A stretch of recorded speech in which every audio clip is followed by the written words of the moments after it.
नाज़रीन, प्रोग्राम में एक मरतबा फिर मैं मारिया ज़ुहैब आप सबको खुशामदीद कहती हूँ। खुदावन की बेहद शुक्रगुजारी करते हैं कि उसने ये मौका बख्शा कि हम एक दफ़ा फिर आपसे मिल सकें।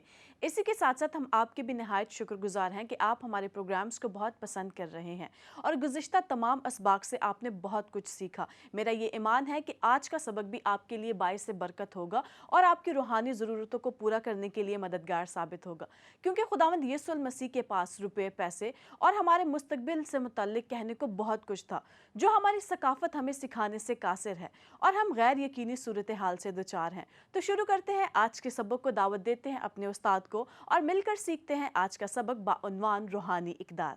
मसीह खुदावन के मुबारक और जलाली नाम में आप सबको सलाम अर्ज़ करता हूँ। मैं हूँ आपका खादिम आसिफ नसीम। मत्ती रसूल की मार्फत लिखी गई इंजील के 5वें, 6ठे और 7वें अबवाब का मुताला सिलसिलावार जारी है।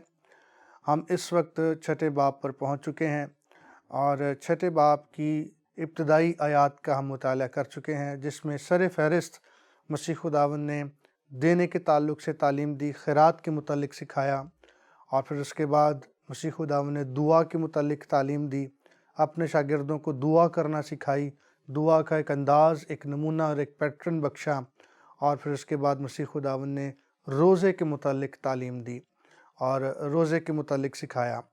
आज हम आगे बात करेंगे कि 6ठे बाब में मसीह खुदावन ने आगे किन बातों पर तालीम दी है।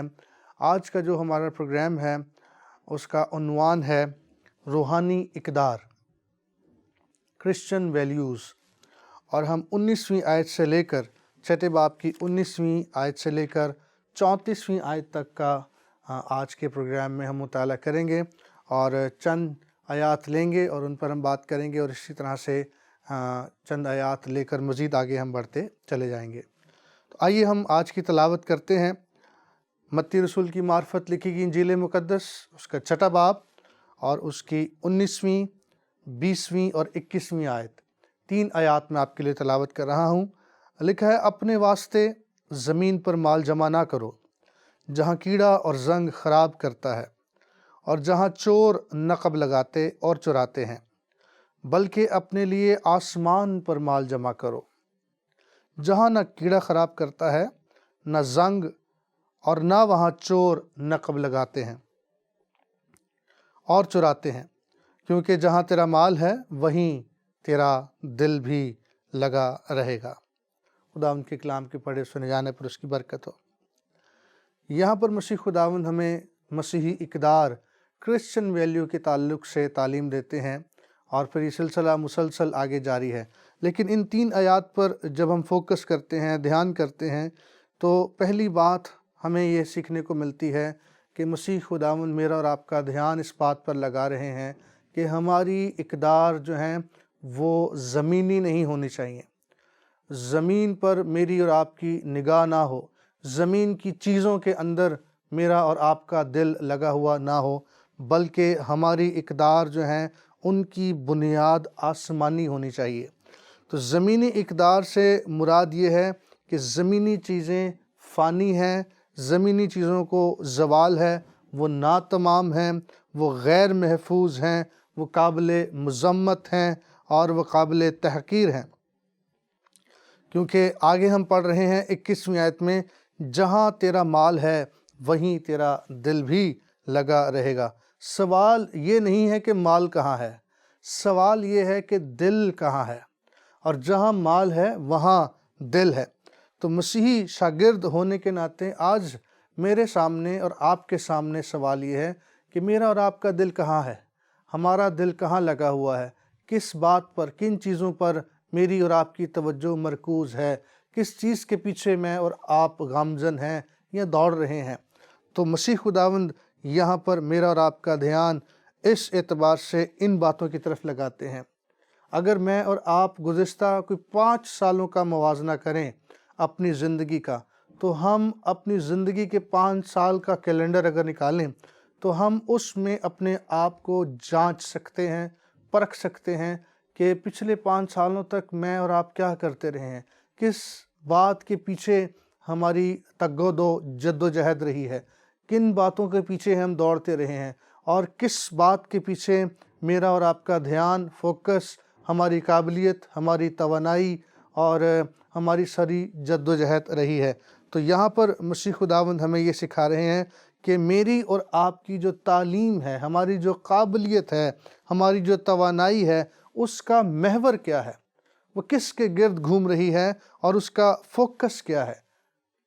ایک بات معذرت کے ساتھ میں یہاں کہنا چاہتا ہوں کہ چونکہ کفن کے اندر جیبیں نہیں ہیں، پاکٹس نہیں ہوتی، تو جب میں اور آپ یہاں سے رخصت ہوں گے تو ہم کچھ بھی ساتھ لے کر نہیں جائیں گے۔ اور مسیح خداوند یہاں پر یہی سکھا رہے ہیں کہ اپنے واسطے زمین پر مال جمع نہ کرو۔ آج کا انسان زمین پر مال جمع کرنے کے لیے اس قدر مگن اور محو ہو چکا ہے کہ وہ اپنی عاقبت کو بھول چکا ہے، وہ اپنے اصل فوکس سے ہٹ چکا ہے۔ اور مسیح خداوند یہاں سکھا رہے ہیں کہ یہ مال جو ہے یہ عارضی ہے، اسے کیڑا لگ جاتا ہے، اسے زنگ کھا جاتا ہے، اور اس پر چور نقب لگاتا اور چرا لے جاتا ہے، کیونکہ یہ ناتمام ہے، یہ غیر محفوظ ہے، یہ قابل مزاحمت ہے، اس لیے کہ یہ غیر فانی نہیں ہے، یہ فانی ہے۔ تو مسیح خداوند یہاں پر ہمیں سکھا رہے ہیں کہ میں اور آپ اپنا مال آسمان پر جمع کریں، جو محفوظ جگہ ہے، جو خدا کے حضور میں اور آپ اپنا مال جمع کریں، جس کا محافظ خود خدا ہے۔ نہ تو وہاں چور نقب لگاتا ہے، نہ ہی اسے کیڑا کھاتا ہے، نہ ہی اسے زنگ خراب کرتا ہے۔ تو اس سے مراد یہ ہے کہ ہماری نگاہ جو ہے وہ آسمانی چیزوں پر ہو، آسمانی برکات پر ہو، روحانی برکات پر ہو، اپنے خدا پر ہو، جو سب چیزوں کا سرچشمہ ہے، منبع ہے، ماخذ ہے، جہاں سے ساری برکات نکلتی اور جاری ہوتی ہیں۔ اور جب ہم 22ویں اور 23ویں آیت کا مطالعہ کرتے ہیں تو چھٹے باب کی 22ویں آیت میں مسیح خداوند نے فرمایا، بدن کا چراغ آنکھ ہے، پس اگر تیری آنکھ درست ہو تو تیرا سارا بدن روشن ہوگا، اور اگر تیری آنکھ خراب ہو تو تیرا سارا بدن تاریک ہوگا۔ پس اگر وہ روشنی جو تجھ میں ہے تاریکی ہو تو تاریکی کیسی بڑی ہوگی۔ کتاب مقدس میں آنکھ سے مراد سوچ ہے، خیال ہے، دیکھنے کا انداز ہے۔ ہم کیسے چیزوں کو دیکھتے ہیں، کیسے ہم سوچتے ہیں، کس بات کو ہم کس نقطہ نگاہ سے لیتے ہیں، اور ہمارا جو دیکھنا ہے، ہماری جو سوچ ہے اور ہمارا جو سمجھنے کا انداز ہے، وہ ہماری شخصیت پر، ہمارے کردار پر، ہمارے رویوں پر اثر انداز کرتا ہے۔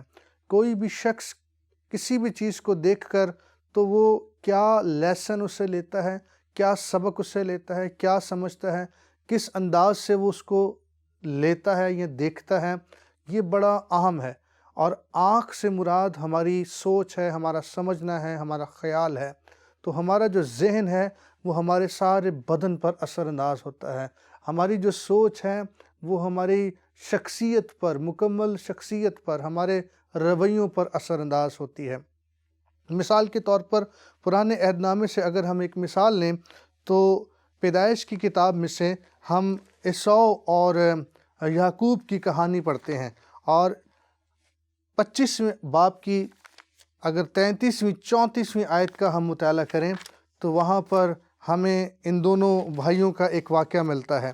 اور وہاں پر جو عیسیٰ ہے وہ جنگل سے آیا ہے، بیابان سے آیا ہے، لیکن اس کو کچھ شکار نہیں ملا ہے، کچھ کھانے کو نہیں ملا، اور وہ بھوک سے اتاولا ہو رہا ہے، بھوک سے وہ نڈھال ہے کہ اسے کچھ کھانے کو چاہیے۔ جیسے ہی وہ ڈیرے پر پہنچا ہے، گھر پہنچا ہے، تو اس کے چھوٹے بھائی یعقوب نے گھر پر دال بنا رکھی ہے، اور جب اس کی نظر اس پر جاتی ہے تو ہم 31ویں اور 33ویں آیت سے اگر یہ حوالہ پڑھیں تو لکھا ہے، تب یعقوب نے 30ویں آیت سے بلکہ لکھا ہے، عیسیٰ نے یعقوب سے کہا کہ یہ جو لال لال ہے مجھے کھلا دے، کیونکہ میں بے دم ہو رہا ہوں۔ اسی لیے اس کا نام ادوم بھی ہو گیا۔ تب یعقوب نے کہا، تو آج اپنا پہلوٹھے کا حق میرے ہاتھ بیچ دے۔ عیسیٰ نے کہا، دیکھ میں تو مرا جاتا ہوں، پہلوٹھے کا حق میرے کس کام آئے گا؟ تب یعقوب نے کہا کہ آج ہی مجھ سے قسم کھا۔ اس نے اسے قسم کھائی اور اس نے اپنا پہلوٹھے کا حق یعقوب کے ہاتھ بیچ دیا۔ تب یعقوب نے عیسیٰ کو روٹی اور مسور کی دال دی، وہ کھا پی کر اٹھا اور چلا گیا۔ یوں عیسیٰ نے اپنے پہلوٹھے کے حق کو ناچیز جانا۔ एसौ ने अपने पहलौठे के हक़ को किस नुक्ता नज़र से देखा। उसकी आँख अपने पहलौठे होने की बरकत को, इस हक़ को, इस इस्तेहकाक को, इस बरकत को नाचीज़ जानती है। उसकी नज़र में पहलौठा होना कोई बड़ी बात नहीं है, कोई कदर वाली बात नहीं है, उसके नज़दीक ये कोई वैल्यू नहीं रखता है। इस सबब से उसने अपना पहलौठे होने का हक़ अपने भाई के हाथ बेच दिया, और खुदा भी इस बात से नाराज़ हुआ, और बाद में भी उसने अपने आप में इस बात का पछतावा महसूस किया, और बार बार आंसू बहाकर खुदा से मुआफ़ी भी मांगी। लेकिन उस वक्त अपने पहलौठे होने के हक़ को उसने नाचीज़ जाना। तो हम अपनी ज़िंदगी में बहुत सारी चीज़ें हैं, उनको क्या अहमियत देते हैं, क्या वैल्यू देते हैं, किस चीज़ को हम कैसे देखते हैं, ये बहुत बामाने है। तो इसलिए मसीह खुदावंद ने कहा कि बदन का चिराग आँख है। अगर हमारी आँख रोशन है तो हमारा सारा बदन भी रोशन है। अगर हमारी आँख तारीक है तो फिर हमारा सारा बदन भी तारीक है, क्योंकि जो कुछ हम सोचते हैं वो हमारे बदन पर, हमारी शख्सियत पर उसका असर होता है।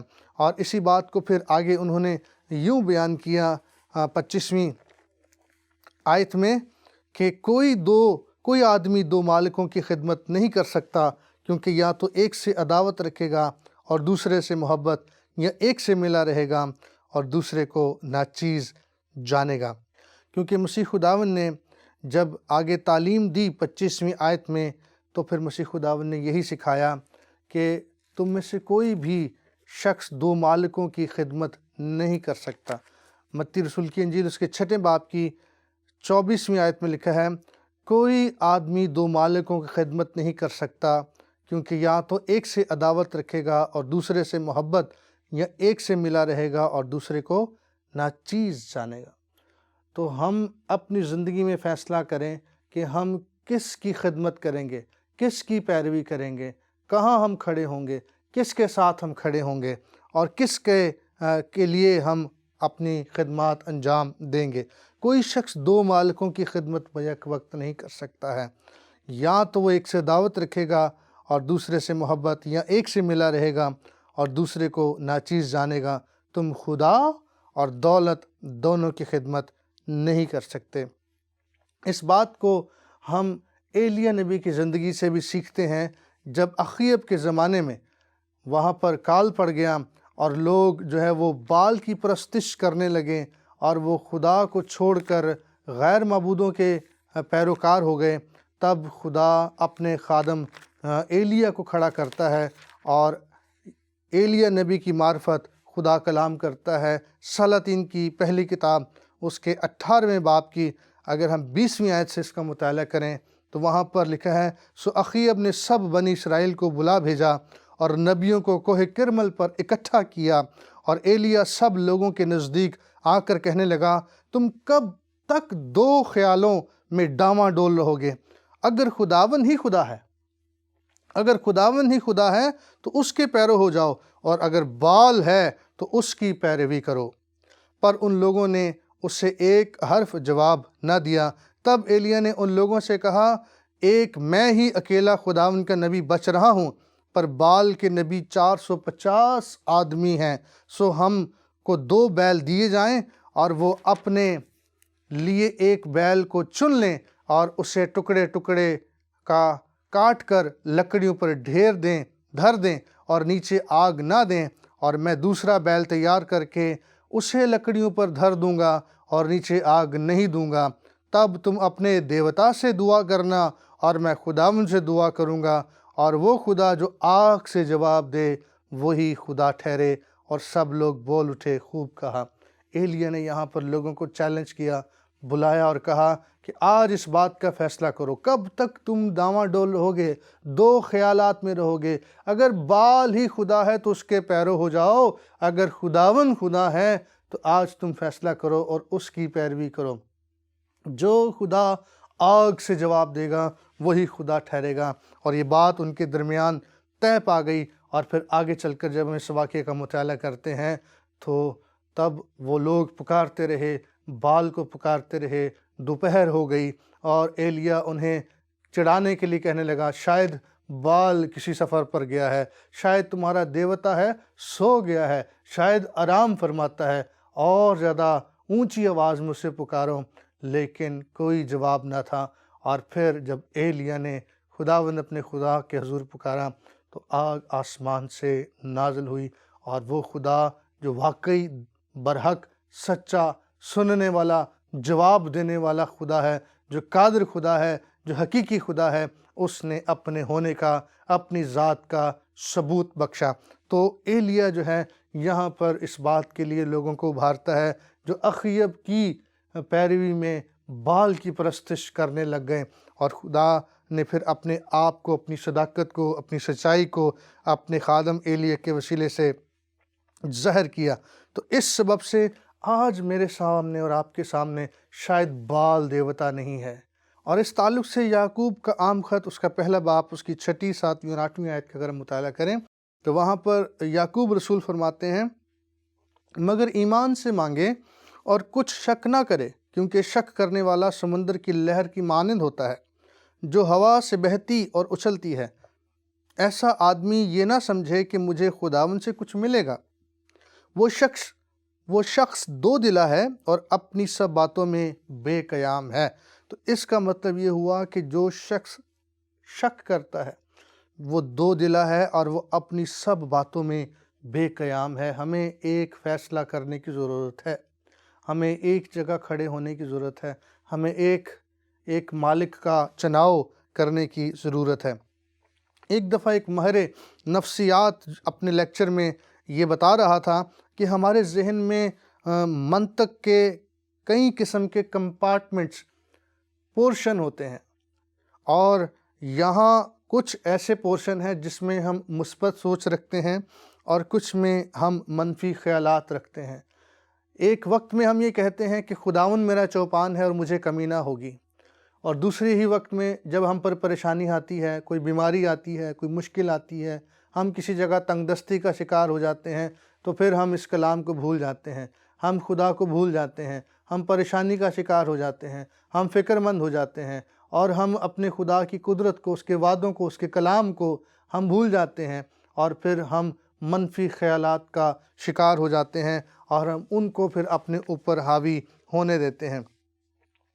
इस एतबार से फिर मसीह खुदावंद ने मत्ती की इंजील के 6 बाब की 25वीं और से लेकर 34वीं आयत तक इसी ताल्लुक़ से फिर आगे सिखाया और तालीम दी, और कहा, इसलिए मैं तुमसे कहता हूँ कि अपनी जान की फ़िक्र ना करना कि हम क्या खाएंगे या क्या पिएंगे, और ना अपने बदन की कि क्या पहनेंगे। क्या जान खुराक से और बदन पोशाक से बढ़कर नहीं? हवा के परिंदों को देखो, ना बोते ना काटते हैं, ना कोठरियों में जमा करते हैं, तो भी तुम्हारा आसमानी बाप उनको खिलाता है। क्या तुम उनसे ज़्यादा कदर नहीं रखते? तुम में ऐसा कौन है जो फ़िक्र करके अपनी उम्र में एक घड़ी भी बढ़ा सके? और पोशाक के लिए क्यों फ़िक्र करते हो? जंगली सोसन के दरख्तों को गौर से देखो कि वो किस तरह बढ़ते हैं, वो ना मेहनत करते और ना काटते हैं। तो भी मैं तुमसे कहता हूँ कि सुलेमान भी बावजूद अपनी सारी शान और शौकत के उनमें से किसी की मानंद मुलब्बस ना था। बस जब खुदा मैदान की घास को जो आज है और कल तनूर में झोंकी जाएगी ऐसी पोशाक पहनाता है, तो आए कम एतकादो तुमको क्यों ना पहनाएगा। इसलिए फ़िक्रमंद होकर ये ना कहो कि हम क्या खाएंगे या क्या पिएंगे या क्या पहनेंगे। तो यहाँ पर मसीह खुदावंद फिर हमें ये सिखा रहे हैं कि हमें इन बातों की फ़िक्र करने की ज़रूरत नहीं है, मनफी सोच रखने की ज़रूरत नहीं है, बेदिल और बेएतकाद होने की ज़रूरत नहीं है, बल्कि हमें अपने खुदा पर यकीन रखने, एतमाद रखने, एतकाद रखने की ज़रूरत है। हम फ़िक्र करके अपनी ज़िंदगी में एक दिन का इजाफ़ा नहीं कर सकते, तो फिर हम क्यों अपने आप को फ़िक्रों में डालें? हम क्यों अपनी सोचों को, अपनी तमाम तर तवानाई को इस बात पर मरकूज़ कर दें कि हम क्या खाएंगे, हम क्या पहनेंगे, कल हमारे साथ क्या होगा, और हम इसी सोच में अपनी सारी तवानाई, अपनी सारी काबिलियत सर्फ या ख़र्च कर दें। बल्कि ज़रूरत इस बात की है کہ ہم خداوند اپنے خدا پر اعتقاد رکھیں، کیونکہ مسیح خداوند نے 30ویں آیت میں فرمایا، پس جب خدا میدان کی گھاس کو جو آج ہے اور کل تنور میں جھونکی جائے گی ایسی پوشاک پہناتا ہے تو آئے کم اعتقادو تم کو کیوں نہ پہنائے گا۔ گویا مسیح خداوند شکوہ کر رہے ہیں، گلہ کر رہے ہیں اپنے شاگردوں سے کہ تم بے اعتقاد کم اعتقاد مت ہو، تم کو وہ کیوں نہ پہنائے گا، کیونکہ ہماری قدر تو ان پرندوں سے چڑیوں سے کہیں زیادہ ہے، اور خدا ہماری فکر کرتا ہے۔ خدا میری اور آپ کی اس قدر فکر کرتا ہے کہ میں اور آپ اپنی اس قدر فکر نہیں کر سکتے ہیں۔ اور بائبل مقدس میں لکھا ہے، زبور کی کتاب اس کے 39ویں باب کی 5ویں آیت میں، کہ یقیناً ہر انسان بہترین حالت میں بھی بالکل بے ثبات ہے۔ تو جب ہمارے پاس سب کچھ ہو پھر بھی ہم بے ثبات ہیں، تو نہ ہو تو پھر ہم کیوں کسی بات کی فکر کریں یا اس کا غم کریں۔ اس لیے مسیح خداوند نے پچھلی آیات میں بھی یہ فرمایا، 6 باب کی 8ویں آیت میں، کہ تمہارا آسمانی باپ جانتا ہے کہ تم کن کن چیزوں کے محتاج ہو۔ ہمارا خدا خود ہماری فکر کرتا ہے، وہ ہمارا خدا ہی نہیں بلکہ ہمارا باپ ہے، آسمانی باپ ہے۔ اور پھر لوکا کی انجیل اس کی 11ویں باب کی 11ویں آیت سے لے کر 13ویں آیت تک جب ہم پڑھتے ہیں تو وہاں پر مسیح خداوند یہ فرماتے کہ تم میں ایسا کون سا باپ ہے جو اپنے بیٹا جب اس سے روٹی مانگے تو وہ اسے پتھر دے، یا اسے مچھلی مانگے تو وہ اسے سانپ دے، یا اس سے وہ انڈا مانگے تو اسے بچھو دے۔ بس جب تم برے ہو کر اپنے بچوں کو اچھی چیزیں دینا جانتے ہو تو تمہارا آسمانی باپ تمہیں اچھی چیزیں، تمہیں روح القدس کیوں نہ دے گا۔ ہمارا خدا ہماری فکر کرتا ہے، ہمارا بوجھ اٹھاتا ہے، اور وہ ہمیں اچھی چیزیں دینا جانتا ہے۔ وہ اپنے بچوں کی ضرورت سے واقف ہے، اسے پتہ ہے کہ اس کے بچے کن کن چیزوں کے محتاج ہیں۔ اس لیے مسیح خداوند نے کہا کہ تم کسی بات کی فکر نہ کرو۔ لیکن اصول کیا وضع کیا؟ اصول یہ وضع کیا، آگے جب ہم پڑھتے ہیں 6 باب کی 33ویں آیت میں، کہ 32ویں آیت سے، کیونکہ ان سب چیزوں کی تلاش میں غیر قومیں رہتی ہیں اور تمہارا آسمانی باپ جانتا ہے کہ تم ان سب چیزوں کے محتاج ہو، بلکہ تم پہلے اس کی بادشاہی اور اس کی راست بازی کی تلاش کرو تو یہ سب چیزیں بھی تم کو مل جائیں گی۔ پس کل کے لیے فکر نہ کرو، کیونکہ کل کا دن اپنے لیے آپ فکر کر لے گا، آج کے لیے آج ہی کا دکھ کافی ہے۔ تو مسیح خداوند نے یہاں پر جو اصول وضع کیا وہ یہ ہے، ہماری ترجیحات کیا ہیں؟ ہماری ترجیحات کیا؟ ہمیں اپنی ترجیحات کو درست کرنے کی ضرورت ہے۔ خدا جانتا ہے کہ ہمیں کن کن چیزوں کی ضرورت ہے۔ ان سب چیزوں کی تلاش میں تو غیر قومیں رہتی ہیں۔ تمہارا آسمانی باپ جانتا ہے کہ تم ان سب چیزوں کے محتاج ہو، بلکہ تم پہلے اس کی بادشاہی، اس کی راست بازی کی تلاش کرو تو یہ سب چیزیں بھی تم کو مل جائیں گی۔ یعنی ہمیں اپنی ترجیحات کو درست کرنے کی ضرورت ہے۔ آپ نے دیکھا ہوگا بلز آئی اصل میں وہ چھوٹا سرکل ہوتا ہے جس میں تیر انداز اپنا تیر لگاتے ہیں، اور بہت سارے سرکلز کے درمیان ایک چھوٹا سرکل ہوتا ہے جو کہ ان کا ہدف ہوتا ہے، جہاں پر انہوں نے اپنا تیر جو ہے وہ لگانا ہوتا ہے، وہ ان کا نشانہ ہوتا ہے۔ تو میری اور آپ کی بلز آئی کون سی ہے؟ ہمارا ہدف کون سا ہے؟ کون سا دائرہ پہلے ہے، کون سا اس کے بعد ہے، اور کون سا ہمارا سینٹر ہے، کون سا ہمارا مرکز ہے؟ کیونکہ میں نے اور آپ نے کس کو اپنا مرکز بنانا آیا، پہلے دائرے کو، دوسرے دائرے کو، یا تیسرے دائرے کو؟ میرا اور آپ کا مرکز کون ہے؟ ہمارا مرکز ہمارا خدا ہے، ہمارا مسیح ہمارا مرکز ہے، وہاں سے ساری برکات جاری ہوتی ہیں۔ اگر خدا ہمارے ساتھ ہے تو پھر کون ہمارا مخالف ہے؟ کسی شخص نے کہا، seek after God, people will seek after you. اگر ہم خدا کے پیچھے دوڑیں گے، لوگ ہمارے پیچھے آئیں گے، چیزیں ہمارے پیچھے آئیں گی، سرفرازی، اقبال مندی، برکات ہمارے پیچھے آئیں گی۔ اگر ہمارا ہدف درست ہوگا، ہمارا ٹارگٹ درست ہوگا، اگر میں اور آپ اپنے خداوند کے پیچھے اس کی بادشاہی کی تلاش میں، اس کی راست بازی کی تلاش میں ہیں، تو یہ چیزیں خود ہمارے پیچھے دوڑتی چلی آئیں گی۔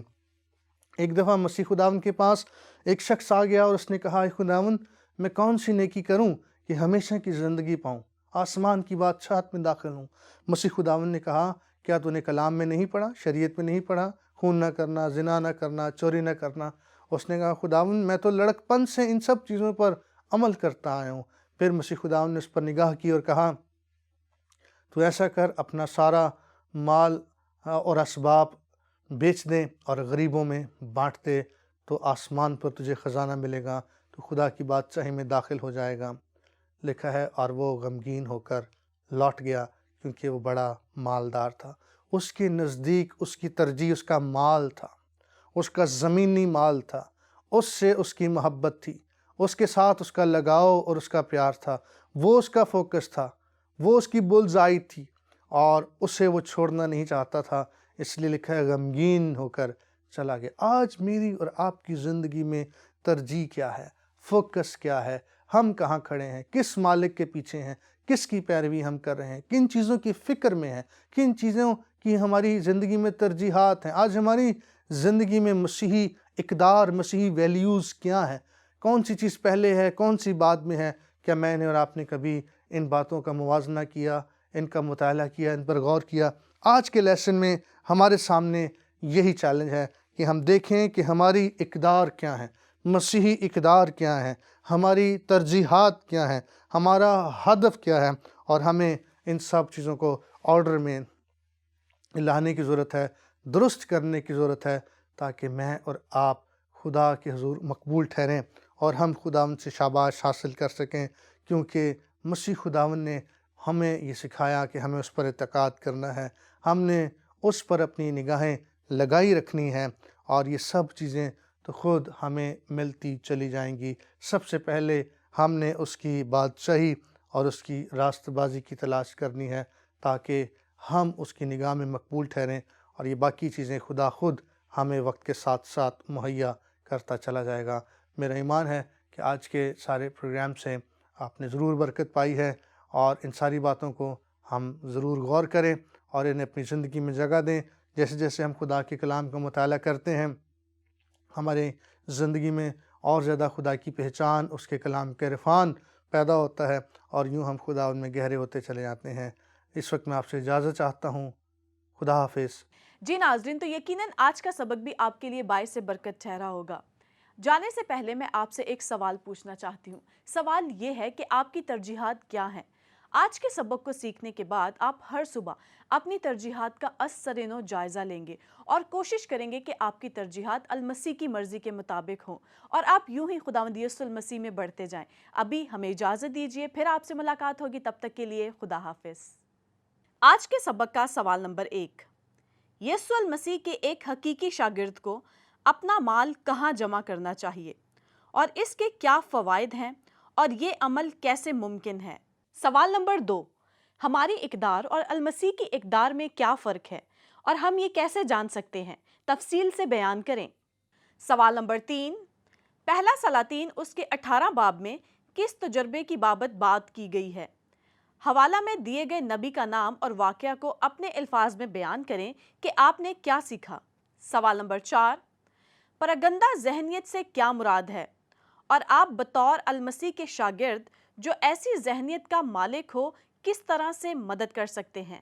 سوال نمبر 5، متی 6 باب اس کی 25ویں آیت میں درج دنیاوی ترجیحات کی فہرست تیار کیجیے، اور پھر المسیح آپ سے اس مقام پر کیا فرماتے ہیں تحریر کیجیے۔